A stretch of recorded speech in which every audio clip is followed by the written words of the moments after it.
За энэ дөрөвний асуусан асуултад ойролцоогоор ер нь ойн тухай хууль дээр одоо энэ шинжилсэн найруулгын хэлбэртэй болж өөрчлөгдөхгүй байснараа ямар одоо үр дагаврууд гараад ирсэн бэ гэдгийг асуумаар байгаа. За хоёрдугаарт нэг ойн саваа газруудад одоо энэ нэг хорхойтсон байрсан янз бүрийн моднуудын нэг цэвэрлдэг.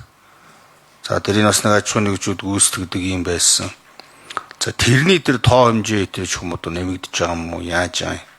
Бид нар ер нь тэр юмнуудаа бүрэн дүүрэн гүйцэд цэвэрлж янзалж одоо яг амждаг юм уу? Амжихгүй байснаасаа болоод бас ямар тодорхой үр дагаврууд гардыг бэ гэдэг нэг юм зүйл байна. За тэр тэгээд өөрөө тэр одоо манай моднууд маань нөгөө тэр цэвэрлж барьсан моднууд би яг нөгөө үндсэн хэллэгүүдээр нь хэлж чадахгүй шүү. Яг тэр цэвэрлж барьж байгаа тэр моднууд нь өөрөө манай энэ эдийн засагт одоо ялангуяа энэ салбартаа хэр хэмжээний юм одоо эдийн засгийн одоо орлого ийм боломж байд юм бэ.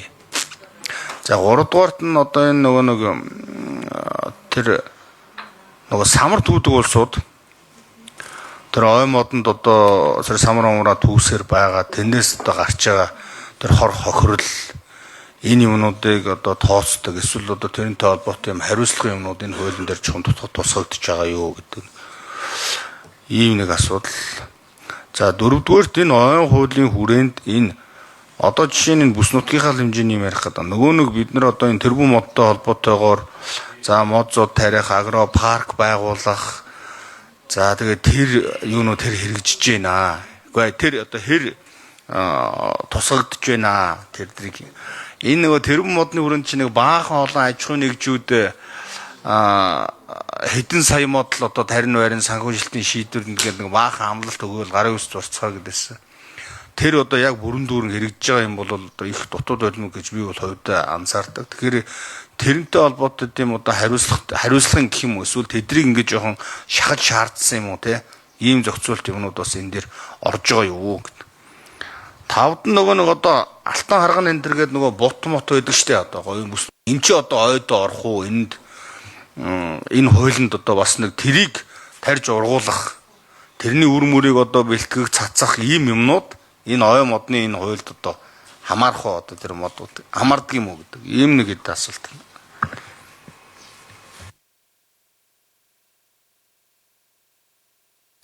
За Батэрдэн ширээд. За одоогийн хуулийг өөрчлөх болсон зайлшгүй хэд хэдэн суур шалтгаан байна. Нэгдүгээрт бид нар ойгоосоо эдийн засгч харилцааг огт хийж чадахгүй байна. Өөрөөр хэлэх юм бол жишээлбэл Хүсгэл аймгийн Жаргалан сумын хогийн цэг дээр хаягдж байгаа нийт хогны гэж тодорхойлж байгаа. Хогны цэгийн бүрдүүлбэрийн 60% модны үрдсэн. Бид нар модны үрдсийг огт ашиглаж чадахгүй байна. Тэгэхээр модтой газрууд бол огт модны үрдсээ ашиглаж чадахгүй байна гэсэн. Ойроо ороход бид нар хожуулаас ахуулаад хүн болгон харамсалтай дүр төрхөд байдаг. Тэгвэл бид нар энийг авч эдийн засгийн эргэлтэнд оруулах харилцаа буюу био эдийн засгаар дамжуулж эдийн засгийн эргэлтэнд оруулах зайлшгүй харилцааг бид нар бий болгох шаардлагатай байгаа. Гуравдугаарт бид нар тармил ойтой холбоотой асуудал байна. Бид нар хүлэмжийн зах зээл дээрээс буюу олон улсын зах зээл дээрээс мөнгө олох боломж бидэрт бүрэн дүүрэн байдаг. Үүнийгээ бид нар эргээд мод тарьж байгаа иргэн аж ахуйн нэгжүүд төрийн байгууллага төрийн өмчлөлийн хэлбэрийн ой дээр бол авах бүрэн дүүрэн боломжийг бол бид нар бүрдүүлж өгөх зайлшгүй шаардлагатай болчихдог. За иргэдийн харилцаа байна. Иргэд бол ялангуяа орон нутгад ойтой газар амьдарч байгаа иргэд бол гэмт хэрэг толгойдох асуудлууд их өндөр байгаа. Тухайлх юм бол яагаад бид нар ойн тухай хуулийн шинжилсэн найруулга дээр цахимжуулалтын системийг хийж өгч байгаа вэ гэхээр өвлжэн дээр модоо авчаад гоожин гэдэг хийж яригддаг те. Өвлжэн дээр модоо авчаад магадгүй хаварж байгаагаа тээвэрлж явж байгаад гэмт хэрэг толгойчих магадлал маш өндөртэй. Нөгөө гоожингаа хайгаад болохгүй юм тийм. Тийм учраас бид нар цахим мэдээллийн нэгдсэн мэдээллийн сантаа олж байгаа. Бүгдийг цахимжуулж байгаа гэсэн. Дээрээс нь гоожин гэж яригдаад байдаг зүйлийг заавал сумын төв орж авдаг системийг алж цахимжуулж ах жишээтэй байгаа гэдэг ч юм. За нөгөө талдаа олон улсын хүлэмжийн зах зээл дээрээс орж ирж байгаа мөнгөтэй нь уяад тодорхой хэмжээнд эдийн засгчруулах харилцааг бол сайн болгож өгснөөрөө эргээд иргэдийн хувьд бол орлогочих бүрэн дүүрэн боломжийг бол бид нар бүрдүүлж өгч байгаа гэсэн үг. За хөнөөлж авч болон ойрын төмөр унаанг эдийн засгч бол хэр хэмжээний ашиг авах вэ гэдэгтэй холбоотой харилцаа. Яг өнөөдөр унаанг болон ой хоёрын төмөрт өртсөн хөнөөлт организмд өртсөн модны хэмжээг нийтэд нь гаргаад тооцох юм бол Монгол улсад 32 жилийн ашиглах нөөц байгаа. Энэ нөөцийг бид нар ашиглая гэж байгаа. Тийм учраас шинэлсэн хариулгатаар бол эдийн засгийн харилцааг бол зайлшгүй оруулж өгч байна.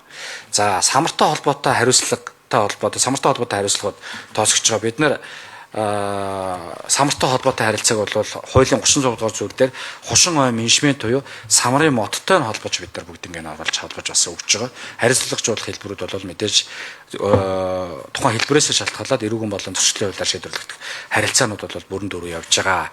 Ялангуяа тухайн самрыг авахтаа бол байгаль дээлтэй твшилтэд технологи ашиглах, самрын нөөц ашиглах хэмжээ хугацаа тоо хэмжээг тогтоохоос ахуулаад тодорхой хуульчлах ёстой зүйл залтуудыг бол бид нар аль биесээр хуульчилж өгч байгаа гэсэн үг.